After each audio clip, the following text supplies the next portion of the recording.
1910,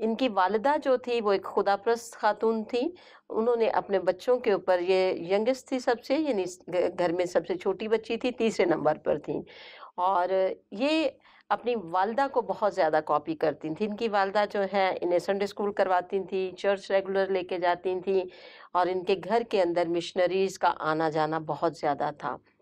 جب یہ دیکھتی تھیں کہ ننس جو ہیں وہ ہیبٹ پہنتی ہیں، یعنی کہ وائٹ ڈریس پہنتی ہیں، اور انہوں نے اپنی لائف ڈیووٹ کی ہوئی ہے خدا کے لیے، تو یہ بھی اکثر جو ہے ان کے ساتھ shrine of the black Madonna جایا کرتی تھیں پلگرمیج کے لیے.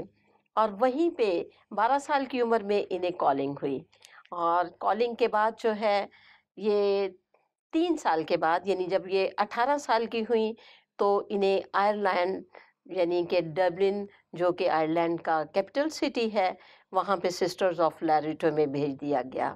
سسٹرز آف لیریٹو جو ہے یہ Institute of Mother Virgin Mother Mary کا ہے، جہاں کے ممبرس کو جو ہے سسٹرز آف لیریٹو کہا جاتا ہے. سو انہوں نے وہاں پہ 18 سال کی عمر میں جو ہے انگلش لینگویج جو ہے وہ سیکھنا شروع کی، کیونکہ اسکولس کے اندر جہاں پہ ان کو ٹیچنگ کے لیے بھیجنا تھا وہاں بچوں کو زیادہ تر انگلش لینگویج جو ہے وہ سکھائی جاتی تھی، اور جو سبجیکٹس ہوتے تھے، یعنی میڈیم جو ہوتا تھا اسکولس کا، وہ انگلش تھا. اور 1928 میں یہ آئرلینڈ پہنچی ہیں. 1929 کے اندر جو ہے انہیں سینٹ ٹریسا اسکول جو ہے اس میں پڑھانے کے لیے بھیج دیا گیا. جب انہوں نے فرسٹ اپنا جو ہے حلف اٹھایا یا پروفیشنل واو جس کو کہتے ہیں وہ لیا، تو انہیں اپنے نام کے ساتھ جو ہے تھیریسا ڈی لیزیکس جو ہے وہ لگانا پڑا. اور چونکہ ان کا نام جو ہے ایگنس گونزیگے تھا، اور یہ البینین نیم تھا، اور ایگنس گونزیگے جو نام ان کا تھا، اس نام کے ساتھ جو ہے ان کو تھیریسے ڈی لیزیکس جو ہے وہ لگانے کی خوبصورت لگا. لیکن جب انہوں نے یہ کوشش کی تو اس سے پہلے ایک اور آلریڈی سسٹر جو تھیں انہوں نے یہ نام رکھ لیا، تو پھر انہوں نے جو ہے جو اسپیلنگس تھے وہ اسپینش میں چینج کر کے انہوں نے جو ہے ٹیریسا نام جو ہے وہ رکھا. اس طرح یہ مدر ٹریسا جو کے نام سے مشہور ہوئی. اور 1931 کے اندر انہیں کیلکٹا بھیج دیا گیا، اور کیلکٹا کے اندر جو ہے وہاں پہ انہوں نے سینٹ میری ہائی اسکول فار گرلز کے اندر ٹیچنگ سٹارٹ کی. تقریباً 20 سال تک انہوں نے وہاں پہ پڑھایا، اور 1944 کے اندر جو ہے انہیں ہیڈ مسٹریس کے لیے اپوائنٹ کر لیا گیا.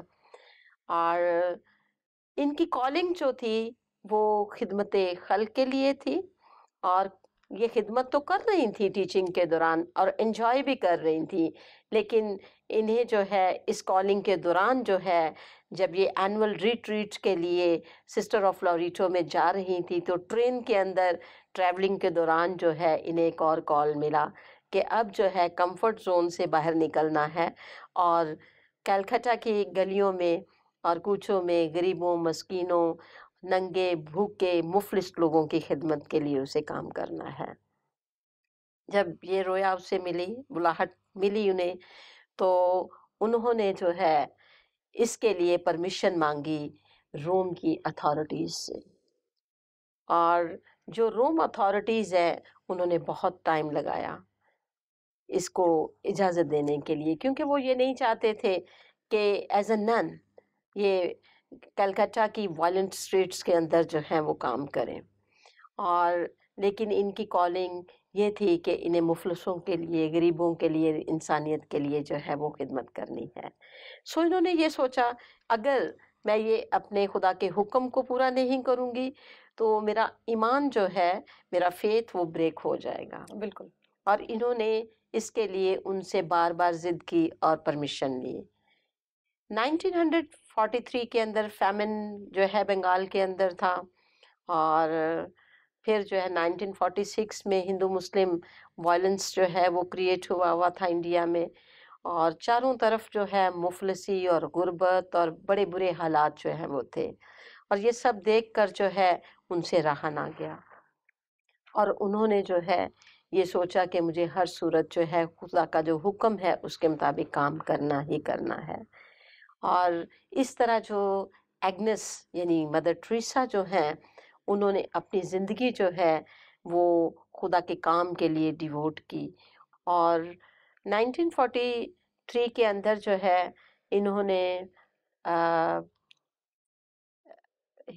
بنگال کے اندر جو ہے جو بنگال کی غریب ترین لڑکیاں تھیں ان کے لیے جو ہے ایک خواتین کا گروپ تیار کیا جو ان کو جو ہے غریب ترین لڑکیوں کی ہیلپ کر سکے ان کی تعلیم اور ان کے کھانے پینے کے اندر.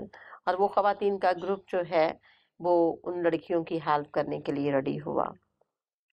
انہوں نے 5 زبانیں جو ہیں وہ سیکھی ہوئی تھیں جس میں پہلی تو ان کی جو زبان ہے وہ اپنی یعنی کہ البانین فیملی سے تھی اس لیے وہ ان کی مدر ٹنگ تھی. اس کے بعد جو ہے جب وہ سینٹ لیریٹو میں گئی سسٹرز آف لیریٹو میں انہوں نے انگلش سیکھی. پھر بنگال کے اندر انہوں نے بنگالی سیکھی. پھر انہوں نے جو ہے ہندی زبان سیکھی انڈیا کے لیے اور اس طرح سربین لینگویج ہے وہ بھی. تو 5 زبانوں کے اوپر جو ہے ان کو عبور حاصل تھا اور دنیا کے مختلف ممالک کے اندر جو ہے انہوں نے خدمت کی. 123 کنٹریز کے اندر انہوں نے جو ہے وہ کام کیا.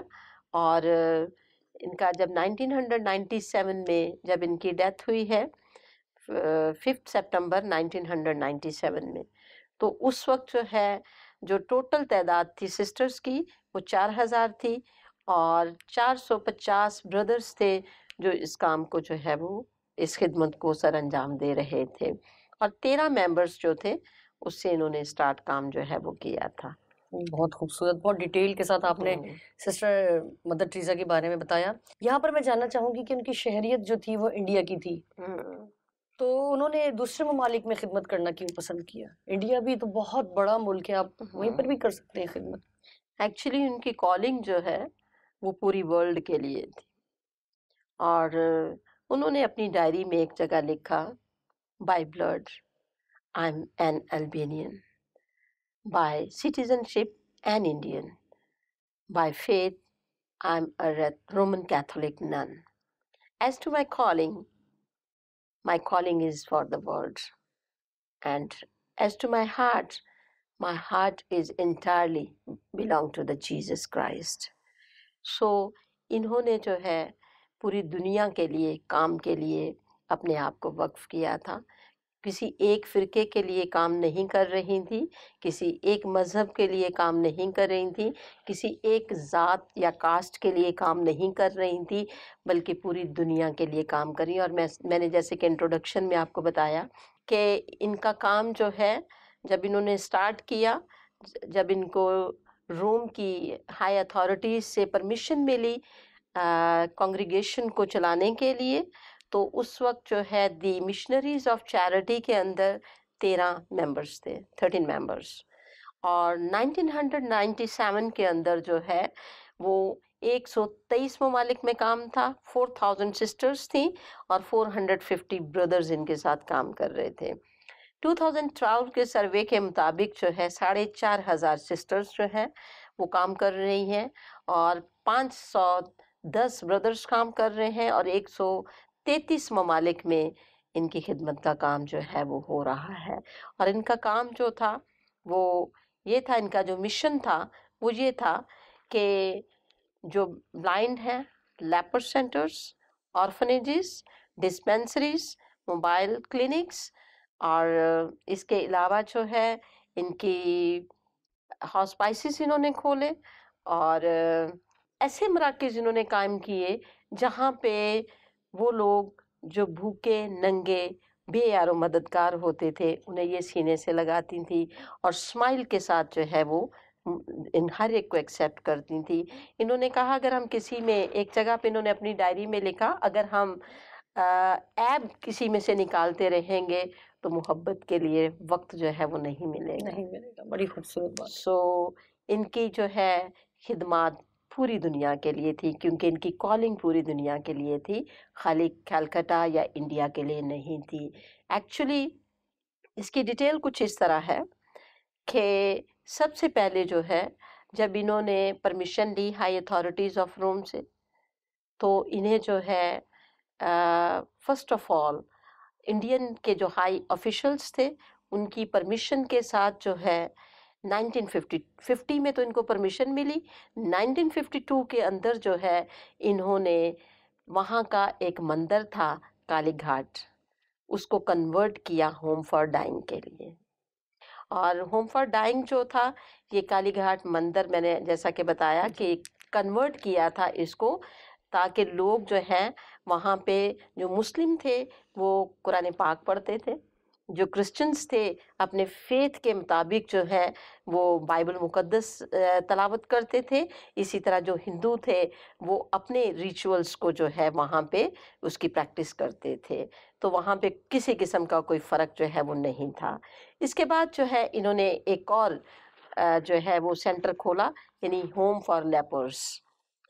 اس کو ہینسنس ڈیزیز کہا جاتا ہے، عام زبان میں اس کو کوڑ کا مرض جو ہے وہ کہا جاتا ہے. اور کوڑ کے مرض کے لیے جو ہے ہوم فار لیپرس جب انہوں نے کھولا تو اس کا نام جو ہے وہ شانتی نگر رکھا، یعنی سٹی آف پیس. اور پھر انہوں نے 1955 کے اندر جو ہے ایک اور جو ہے وہ ادارہ کھولا جو home for orphans and home less youth کے لیے تھا، جس کا نام جو ہے نرمالا ششو بھون تھا. اور اس کے اندر جو ہے وہ بچے جن کے پاس گھر نہیں ہوتا تھا ان کو وہاں پہ جو ہے ان کی کیئر کی جاتی تھی، ان کی ایجوکیشن کا خیال رکھا جاتا تھا اور ان کی خوب جو ہے وہ اچھی نگہداشت اور پرورش کی جاتی تھی. چوتھے نمبر پہ ورلڈ وائڈ انہوں نے کام شروع کیا. 1960s کے اندر جو ہے جب پورے کلکتہ پورے انڈیا کے اندر جو ہے ان کا کام پھیل گیا، آؤٹ ریچ لیپریسی سینٹرز کھول دیے گئے اور آرفنیجز کھول دیے گئے، بہت زیادہ جو ہے انہوں نے ادارے کھول دیے. تو انہیں جو ہے جو ڈونیشن دینے والے لوگ تھے، جو چیریٹی ورک کرنے والے لوگ تھے، ان کی یہ توجہ کا مرکز بن گئی. اور جو ایون کہ انڈیا کے جو پرائم منسٹر تھے ان کی توجہ کا بھی یہ مرکز بنی. اور پھر انہوں نے سوچا کہ اب کام کو ایکسپینڈ کرنا ہے. اور فرسٹ آف آل 1965 کے اندر انہوں نے وینیزویلا کے اندر جو ہے وہ مراکز قائم کیے. اس کے بعد انہوں نے روم، آسٹریا اور تنزانیہ کے اندر جو ہے مراکز قائم کیے. اور 1970s کے اندر انہوں نے Asia, Africa, Europe and U S A کے اندر جو ہے اس کے درجنوں جو ممالک تھے اس میں انہوں نے جو ہے یہ homes for dying, orphanage homes for homeless youth اور مختلف قسم کے جو ڈسپینسریز ہیں، موبائل کلینکس ہیں، اور اس کے علاوہ جو ہے بلائنڈس کے لیے اور دوسرے جو مریض ہوتے تھے جن کو کوئی ایکسیپٹ نہیں کرتا تھا، ایسے لوگ جو ان لوڈ ہوتے تھے، ان کیئرڈ ہوتے تھے، جن کو معاشرے میں دھتکارا جاتا تھا، جنہیں معاشرے میں کوئی پسند نہیں کرتا تھا، جنہیں معاشرے کے سوسائٹی جو ہے وہ ایکسیپٹ نہیں کرتی تھی، انہیں یہ ایکسیپٹ کرتی اور دل سے لگاتی تھیں. اور یہی وجہ ہے کہ ان کا کام یہ انٹرنیشنلی، یعنی کہ نہ صرف انڈیا کے اندر بلکہ اس نے دوسرے ممالک میں بھی کام کیا. بہت خوبصورت، بہت مطلب انسپائرنگ ہستی. اور ہم مطلب اگر ان کی زندگی پر غور کریں تو بہت کچھ سیکھ سکتے ہیں. یہاں پر جس طرح ہم انسانیت کی بات کر رہے ہیں، خدمت کی بات کر رہے ہیں، تو ایک میں نے نیوز پڑھی تھی، اس میں انڈیا میں ایک واقعہ ہے کہ مطلب تعصب سے پاک اگر آپ ہیں تو آپ خدمت کر سکتے ہیں. بالکل ایسے ہی نو ڈاؤٹ. تو ایک کرسچن کسی فیکٹری میں کام کر رہا ہے تو مشین میں آ کر اس کا بازو کٹ جاتا ہے.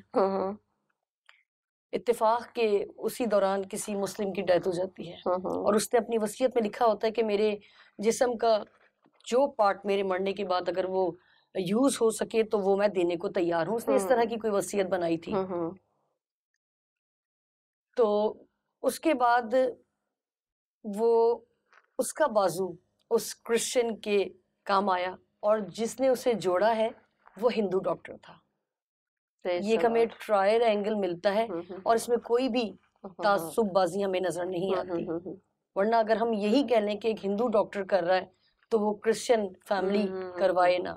اور مل کس سے رہا ہے، یقیناً آسانی سے ہمیں پتہ چل جاتا ہے کہ ہم کس کی ہیلپ کر رہے ہیں یا وہ کس مذہب سے تعلق رکھتا ہے. تو یہ بھی ہمیں ایک انسانیت کی بہت بڑی مثال نظر آتی ہے. شہانہ ہم سب آدم کی اولاد ہیں. جی بالکل. اور یہ مذاہب جو ہیں یہ ہم نے خود کریٹ کیے ہیں. جی ایسے ہی. فرسٹ آف آل اگر ہم انسانیت کو جو ہے وہ سمجھ جائیں، اچھے انسان بن جائیں، تو مذہب اس کے بعد آتا ہے. جی بالکل بالکل، میں 100% ایگری ہوں آپ کی بات سے. اور اسی لیے ہم نے یہ کاوش کی ہے کہ یہ سیریز شروع کی جائے کہ جو خدمت کرنا چاہتے ہیں، خدمت میں آنا چاہتے ہیں، مگر کہیں نہ کہیں کسی نہ کسی کونے میں تعصب تھوڑا سا بھی ہے تو آپ خدمت نہیں کر سکتے. بالکل، آپ کا ایگو سامنے آتا ہے، آپ کا مذہب آڑے آتا ہے، آپ کے معاشرے کی کچھ حدود بندیاں. مگر جب ہم ایسی عظیم ہستیوں پر نگاہ کرتے ہیں، ان کی زندگی سے سیکھتے ہیں، تو ہم ان ساری چیزوں کو فراموش کر دیتے ہیں. اور اگر ہم اپنے خداوند یسوع پر نگاہ کریں تو میں یہ سمجھتی ہوں کہ ہم کسی بھی انسان میں اور اپنے آپ میں، چاہے وہ کسی بھی فرقے سے ہو، ہم فرق نہیں کریں گے. یوحنا 3 باب اس کی 16 آیت میرے ذہن میں آ رہی ہے. خدا نے دنیا سے ایسی محبت رکھی کہ اس نے اپنا اکلوتا بیٹا بخش دیا تاکہ جو کوئی اس سے پیار کرے، محبت کرے، ہلاک نہ ہو بلکہ ہمیشہ کی زندگی پائے. بالکل، بہت خوبصورت بات ہے یہ تو. کلام سے تو ہمیں ہمیشہ ہی تسلی اور اطمینان ملتا ہے ہماری رہنمائی کے لیے. سسٹر ٹائم شارٹ ہے تو میں چاہوں گی کہ یہ پروگرام ابھی ختم نہیں ہوا. آپ کو بھی پتہ ہے، مجھے بھی پتہ ہے، ناظرین کو بھی بتانا چاہوں گی کہ ہم اس پروگرام کو اگلے پروگرام میں دوبارہ ترتیب دیں گے اور کنٹینیو رکھیں گے. اس پروگرام کو دیکھنا نہ بھولیے گا. اس آخری سوال کے ساتھ پروگرام کا اختتام کرنا چاہوں گی. سسٹر آپ مجھے یہ بتائیں کہ آپ نے بڑی ڈیٹیل کے ساتھ بتایا مدر ٹریسا کے بارے میں کہ انہوں نے بڑی ہی کم عمری میں خدمت شروع کی. تو آج کے معاشرے کو ہم اس کو کس طرح سے لے سکتے ہیں کہ کیا خدمت کی کوئی عمر ہوتی ہے کہ ہم ان کاموں کو کر لیں پہلے، پھر اب ہم نے خدمت کرنی ہے؟ اس بارے میں ذرا پلیز مختصراً بتائیں. خدمت کی کوئی عمر نہیں ہوتی. اگر ہم بائبل مقدس میں دیکھیں تو حنا نے سیموئل کو جب اس نے دودھ چڑھوایا تو اس نے ہیکل میں سے چھوڑ دیا ایلی کاہن کے پاس، اور وہ بچہ ہی تھا، دودھ چھوٹے ہی بچے کا چھڑوا دیا جاتا ہے، اور اس نے بہت چھوٹی ایج میں ایلی کاہن کے ساتھ جو ہے وہ خدمت سٹارٹ کی. اگر ہم یسوع مسیح کو دیکھیں تو 12 سال کی عمر میں وہ ہیکل کے اندر فقیوں اور فریسیوں کو جا کے کلام سنا رہے ہیں. تو اس کا مطلب ہے اس سے پہلے وہ کلام جو ہے، چونکہ وہ کلمہ خود تھے، تو وہ کلام جو ہے وہ فقیوں اور فریسیوں کو سنا رہے ہیں. تو 12 سال کی عمر جو ہے وہ بہت کم ہے. اسی طرح مدر ٹریسا جو ہے وہ 12 سال کی عمر میں انہیں کالنگ مل گئی تھی، اور 18 سال کی عمر میں جو ہے انہوں نے باقاعدہ طور پہ جو ہے سسٹرز آف لاریٹو میں جو ہے خدمت کا آغاز کیا تھا. بہت خوبصورت بات. ناظرین، میں نے پہلے بھی جس طرح سے کہا کہ پروگرام ابھی ختم نہیں ہوا، مگر ٹائم کی کمی جیسا آپ سب جانتے ہیں ہمیشہ ہی رہتی ہے. تو میں یہ چاہوں گی کہ ہم بہت خوبصورت باتیں سسٹر کے توسط سے ہم نے سیکھی، کچھ کلام مقدس میں سے بھی سیکھی، اور میں یہ چاہوں گی، بلکہ میری ٹیم چاہے گی کہ ہم مدر ٹریسا کے بارے میں اور بہت کچھ جانیں، لیکن اگلے پروگرام میں. اسی کے ساتھ مجھے اور میری گیسٹ کو اجازت دیجیے. خدا حافظ.